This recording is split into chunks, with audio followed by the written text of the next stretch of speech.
So good afternoon, everyone. This is Audrey Russo, President and CEO of the Pittsburgh Technology Council. Welcome to Business as Usual.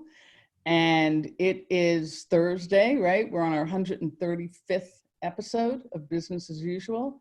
And right now it doesn't seem like there's any slowdown in sight. And we're headed into our third season, which is sort of crazy. Jonathan Kirsting is with us here. And he's Vice President of all things media and marketing, and he will manage the chat and jump in. And before we get started, I want to give a shout out to Huntington Bank. They've been our partners right from the onset. They have been helping small businesses, large businesses, always, but particularly amped up their efforts during COVID. And they continue to be a partner and really deeply care about the community. So thank you to Huntington Bank. I also want to tell everyone that we have muted your mics, so that's on purpose. And we have a chat. We have a chat room in there, so ask some questions. Jonathan's going to be paying attention to the chat, and let's have some fun. I think the interesting thing is that we have Priscilla here today. She's Priscilla Beal. She is from the Bayer. I always say it wrong, so I was raised tomato tomato. Raised in New York, and it was always Bayer aspirin. So anyway, I know that's erroneous, so my apologies. But I'm thrilled to have Patricia on. I've known Patricia for a few years, and I know that you're going to be in for a treat just listening to her. She is a good spirit. She really cares about not only her work, but she really cares about lifting other people. And that's true to her word. So I'm thrilled for her to just have a chat with her. So Priscilla, come on, and we're going to talk about you for a minute. Who's Priscilla, the woman, the professional? What's been your journey? And how are you holding up before we get into conversations about Bayer?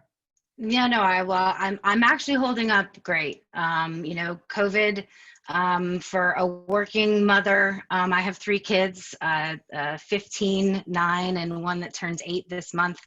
And for my role, because it has been with Bayer for 6 years now, my role has been almost 100% externally facing. So I travel anywhere from 5 to 10 days a month in non-pandemic circumstances. So I would say, I'm very privileged to work for an organization that has allowed the majority of its workforce to continue to work from home, full pay, full benefits during this entire time. And I know, we're really privileged to have that opportunity. But for me personally, it's been amazing because I've been at home every day with my children. Not traveling, and so being able to actually enjoy much more of the personal moments with them, less nagging about homework or getting updates from how their day went because I've been traveling, and more just getting to spend quality time with them and my husband. So that's definitely been nice. So holding up well, I would say. To the first part of your question, I actually came into this role in innovation in the sort of very circuitous route. My background, actually my master's is in art history, believe it or not. And I came into IT through basically a temp position at NASA, of all places. So I had moved to DC after getting my graduate degree you can't throw a rock without hitting a museum in DC, right? So I figured my chances were good at an opportunity, and I also had a place to stay, so that helped. But I needed to pay the rent, so I got a temp place as a temp at NASA Science Mission Directorate, and was done with my duties pretty early on in the day. And being at NASA, absolutely took advantage of walking around the 3rd floor of headquarters and meeting literal rocket scientists and astrophysicists, and started sitting in and representing my boss, who is the associate director of Science Mission, on mission status meetings. And in one such meeting, there were rocket scientists moving Excel spreadsheet cells from red to amber to green based on how their projects were progressing. And I thought there has to be a better way to use the brains of rocket scientists than Excel spreadsheet management. And so I went to a friend of mine and asked her if we could automate this, this status process just for this one meeting. Sure enough, there was. And next thing I knew, I was in charge of an IT project, and I've been in IT and technology ever since. So that role at NASA parlayed into basically a little bit over of a decades long career in digital marketing, advertising, and strategy for various agencies, both local and national.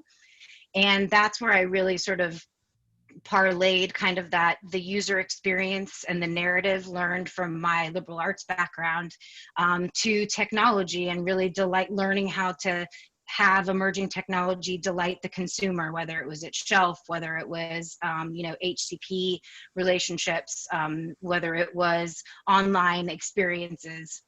And so spent about a decade doing that, and then joined Bayer 6.5 years ago and really jumped all into the deep end during various reorganizations as digital and innovation and all those other buzzwords started becoming popular, and sort of found a really unique opportunity to get inspired every day with startups and entrepreneurs and intrapreneurs within Bayer as well, to help find internal opportunities as well as external partnerships where we could help advance Bayer's mission, health for all, hunger for none, by taking advantage of these brilliant entrepreneurs and their amazing companies to sort of leapfrog where emerging technology could take us in areas like clinical trials, expedition of clinical trials using machine learning algorithms, or drones or satellite technology,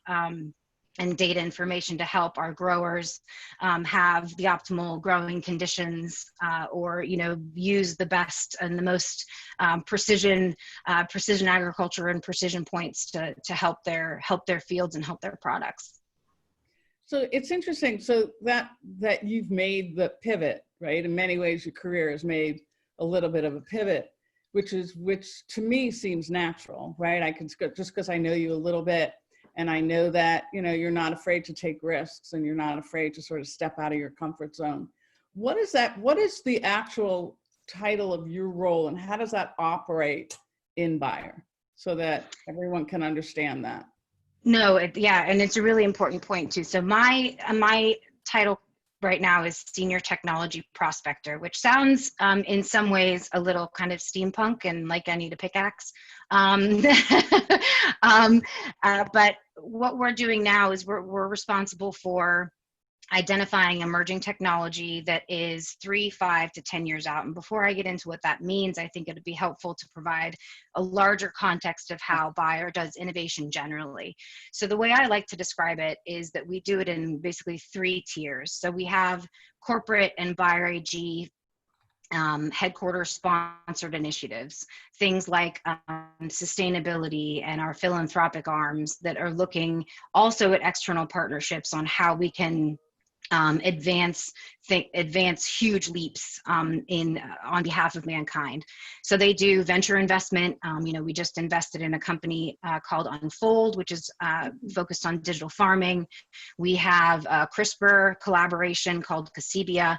And we have about, I think last count was 26 portfolio companies under LEAPS, which is Bayer's venture arm, as well as this Bayer Foundation that works on these philanthropic initiatives that all have to do with external partnering and open innovation as well. So that's the first kind of mothership innovation approach that Bayer takes.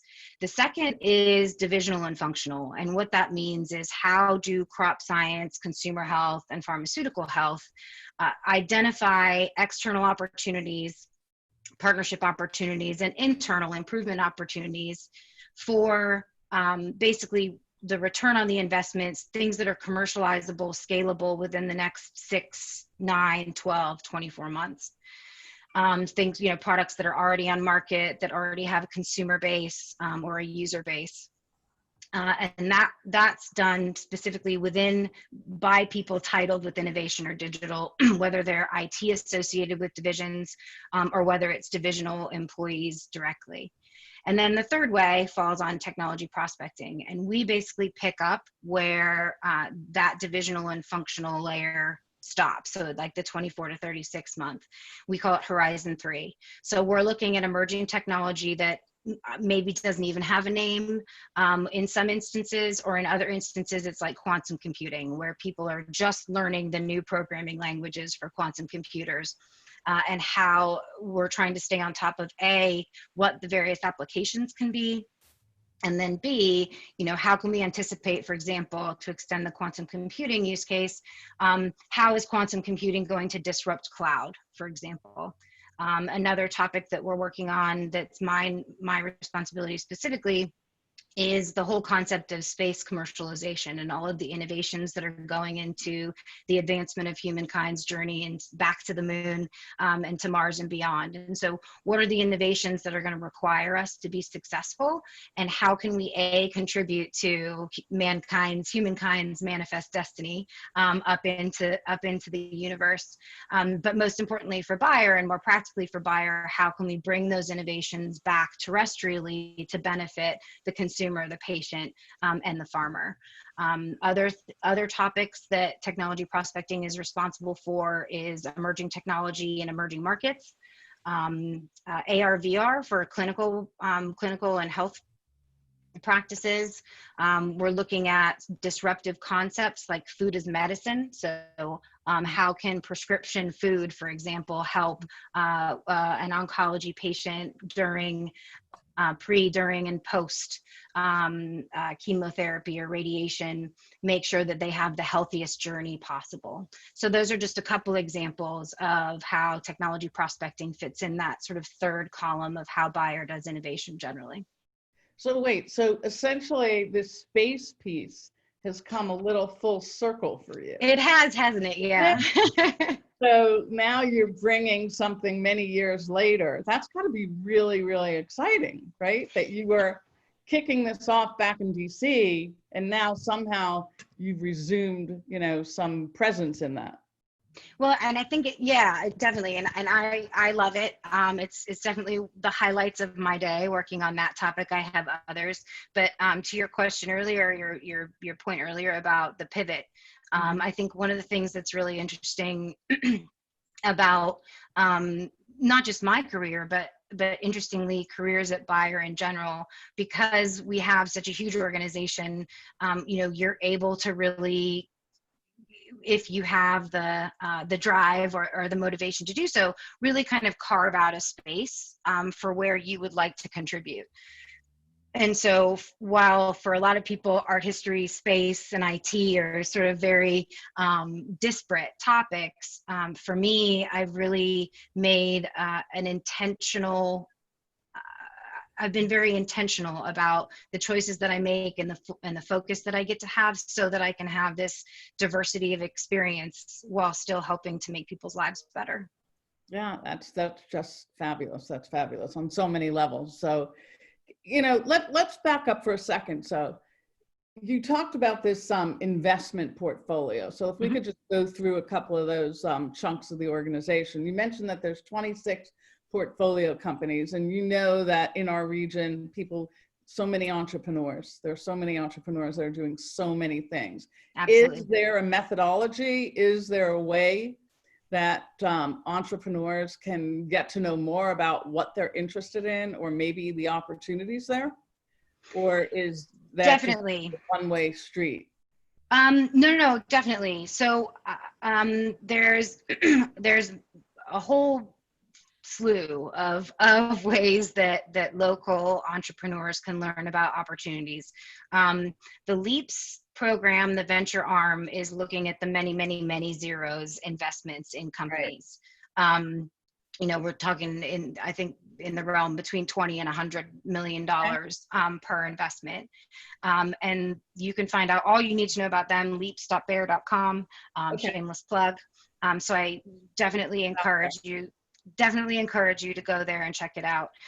For more, I hate to say smaller, but for sort of smaller partnerships or kind of projects or one-offs where entrepreneurs might be just looking for access to Bayer data, of which we have, petabytes, multiple petabytes. Right. We have a range of what we call G4 programs. So some of you may have met me under a previous role when I worked for a team called G4A Digital Health. That's focused specifically on pharma and pharmaceutical digital therapeutics and advancements in that divisional time frame I mentioned. So the 9, 12 to 24 month time frame. They just finished their annual call for applications for startups, but there are other G4 programs. And I can share the link, Audrey and Brian, with you after this, so you can share it out to the community, where we have a portal where entrepreneurs can go and basically look through all of the different G4 programs and see what kind of challenges are out there that they may have some sort of relevancy to the product, solution, or experience that they're in the process of building their company around.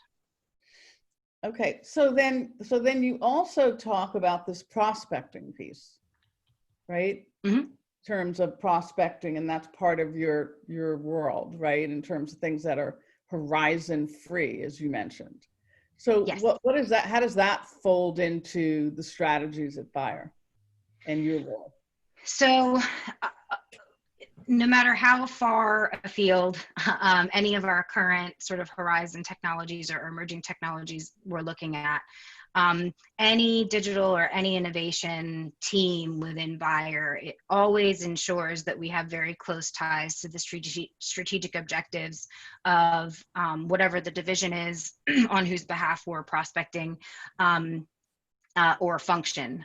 So, I spend my time, my colleagues and my peers in not just technology prospecting, but in sort of the digital transformation and the more specifically divisionally focused innovation teams are basically doing things like this, out there making sure that people know that we're more than just aspirin, we're more than just a pharma company, but that we're looking for AI companies. We're looking for new ways to approach existing and new problems.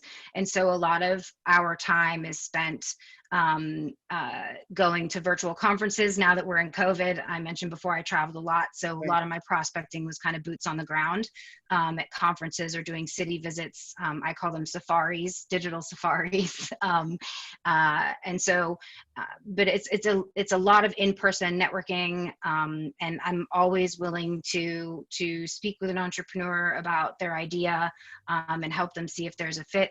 And also, we also, from a more kind of technical, process-oriented perspective, we also have, strategic partnerships and relationships with people like Plug and Play, for example, or CB Insights that have, huge databases of startups that help us kind of at least set the foundation for understanding what the landscape is in any given therapeutic area or category or specific emerging technology. So let's just reel back for 1 second. What's the presence in Pittsburgh? And is there any kind, you mentioned a little bit of a reorg. Do you know how many people are here in Pittsburgh? 1. For technology prospecting, it's me. The radiology group has some innovation folks out of the Indianola office that are doing similar things. There's a colleague of mine Sinartha, who is responsible specifically for kind of the gray area in between where the divisions leave off and where we pick up. And so he's specifically responsible for kind of that existing and emerging technology for radiology. Right, we have them on the show. Oh, awesome. Yeah. So locally, we're a mighty few, but globally, there's a great deal of us, I would say, in the hundreds. So if you're, it's very interesting. There's someone here that said, "Yay, food is medicine." Her mom was a food is medicine chef with that. So what is that? Can you dig a little bit deeper in terms of some examples that you see in terms of some food trends? Absolutely. So I inferred one, I think, in when I brought it up. So when you think about the concept of good in, good out, bad out, right? What are ways that we can look at food as a way to help with the overall health and wellness of us as individuals? Now, for the fitness fanatics, this is not going to be new, but using it as a medical sort of treatment, for lack of a better word. I'll use the oncology example. So when going through anything, actually IBS or gastrointestinal might be even a better example. So if you have, IBD, or you have some other sort of digestive issue, rather than, quote, just taking a shot, for example, you could also possibly be prescribed a specific food regimen. And the reason why I use the word prescribed very intentionally is because right now, a lot of people that suffer from that and similar conditions basically just work with a nutritionist, or they figure out, themselves how to make it work. But is there a world where, when you are diagnosed with something, that there are some people that don't need to take the shot because they are given a literal prescription for the food that they have to eat every day? And so how could we as a large organization work with providers, work with healthcare professionals, and work with the patients themselves to create this network where not only are people getting the support that they need, but they're also getting the food and the nutrition that they need through the same mechanism by which they would get medication, and then increasing, you would argue, their quality of life, because that food is being covered in some way, shape, or form by their insurance, for example. Wow, that would be exciting, right? That's sort of an exciting transformation. And, for those of us who are neurotic about our food, that doesn't surprise us. But needless to say, curative is quite fascinating. So during these last 6+ months of COVID, and you're still working, you're still involved in scouting and innovation and working on things. Are you seeing any trends? Are you seeing any new trends in terms of innovation? Are there any new patterns, even anecdotally? I think the thing that's been most interesting to me is a transition from sort of single solutions, to be redundant, to a more holistic look at how you're treating a patient, how you're engaging the consumer, and taking a step back and looking at what's sort of that continuum, what's that narrative of that individual's experience, and how can we create a similar narrative or a similar lifeline of multiple products, multiple experiences, multiple solutions for that individual to really help them through the different things that they're experiencing throughout their life. A great example of that Bayer is doing work on right now is in women's health, where we're looking at everything from premenstrual, preteen, all the way through to postmenopausal and everything in between. And how can we create a more holistic experience for the female consumer, so that we can be predictive and preventative in some things, but also help them cope with sort of these milestones that come along with being female. So I'd say that's probably been the biggest change in the past year or two is away from these single solutions to a more holistic approach of how can we personalize the journey for people, but B, how can we take a look at their entire life and figure out how to create a lifelong solution or experience for those individuals, as opposed to just helping them with one individual challenge that they might be facing. It's sort of like the age of integration. Yeah, that's a good way to put it. Yeah. Right. Yeah, we went from democratization and silos to now the age of innovation. So what is it like? You mentioned something about intrapreneurial, right? In terms of activities that are going on inside. How has that worked with this time of people working remotely? How effective? Is there any lessons from that? Actually, so Interestingly, it hasn't changed a great deal. Obviously not being able to do kind of the post-it note brainstorming has changed, but there are platforms that exist that help with that now, that have made that transition pretty seamless.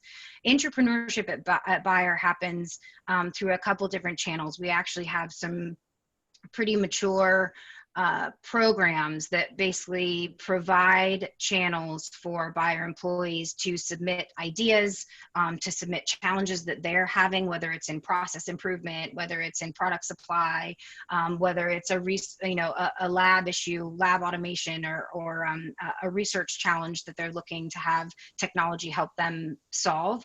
So we have, portals and places where people can enter all this information, and then we have a community of, I want to say, 400 innovation coaches, mentors, and scouts who, while it's not their full-time job, they're kind of a volunteer army of innovation enthusiasts that go throughout the company and help people do everything from brainstorming using different innovation methodologies like systematic inventive thinking, human-centered design, the sprint methodology that became so well known from Google.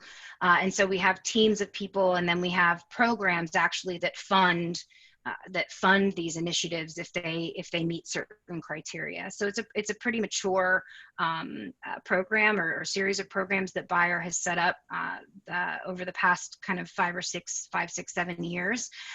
And because we're a global organization and a lot of these challenges are global in and of themselves, the teams that solve them have always been global. And so we have been working remotely as virtual teams on these challenges since the very beginning.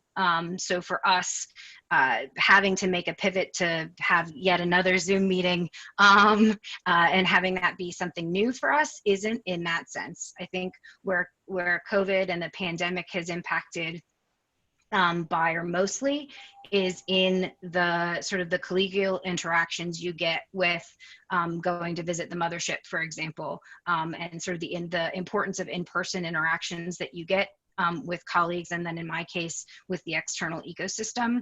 And there are some things, unfortunately, that even the most perfectly curated Zoom or video conference call, can't really supplement. So I would say that's the biggest takeaway. So I think we have one question here, Jonathan, from Greg Chabra. I can't actually see it. He says that Fifth Season is also doing great work on automated vertical farming in Braddock and East Liberty. So he's kind of adding that to the conversation. Oh, cool. Thanks. Going on. Okay, so that's great. So a last thing, how do you work with other companies outside? So you talked about scouting, entrepreneurial. Do you also work in your role with other companies in terms of their innovations and potential partnerships or benchmarking? Absolutely.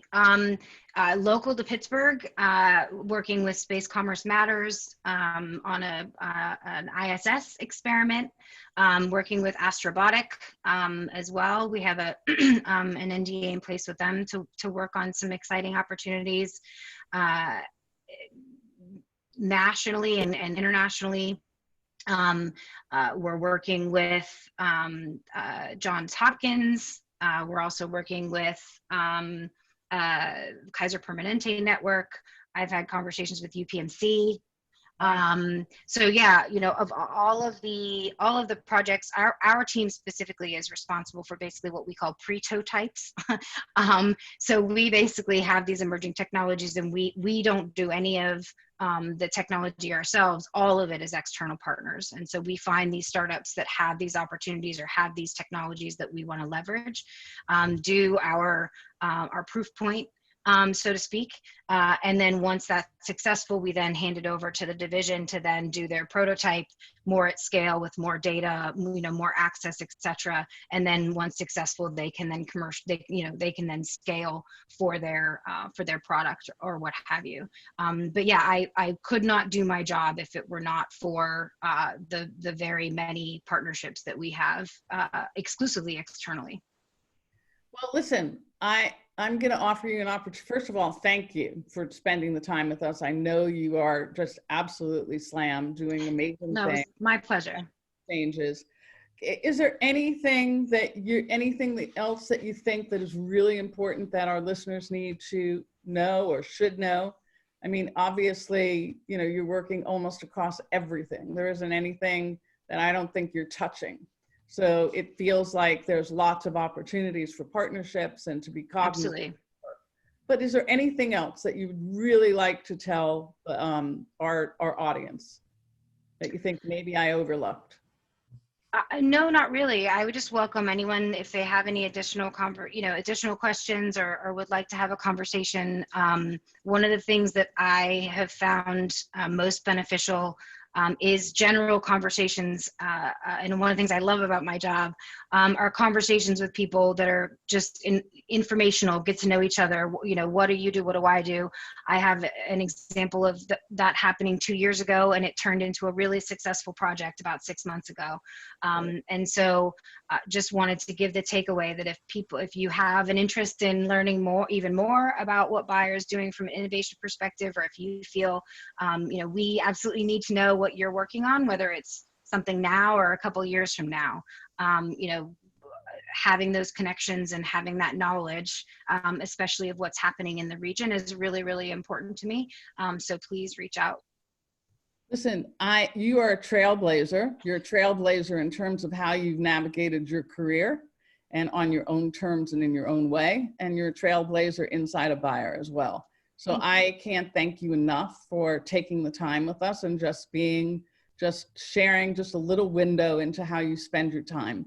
Really appreciate that. And if you want to reach out to Priscilla, you can find her on LinkedIn. We put a couple of links out there so you can find out more about Bayer, including their LEAPS program. So thank you so much. Tomorrow, it's Friday, can't believe it. And we actually have Augie Carlino. He is doing amazing work at the helm of Rivers of Steel. And you really need to join us. Put your seatbelts on for that one, because they're really doing some incredible things in a time of COVID, looking at our waterways, looking at different ways for people to get engaged, pay attention to our heritage, and look forward. So Priscilla, stay safe. Great seeing you. Thank you. Thank you. For joining. Thanks, Jonathan, for being here. And we will see you tomorrow. Thanks, everyone. Bye.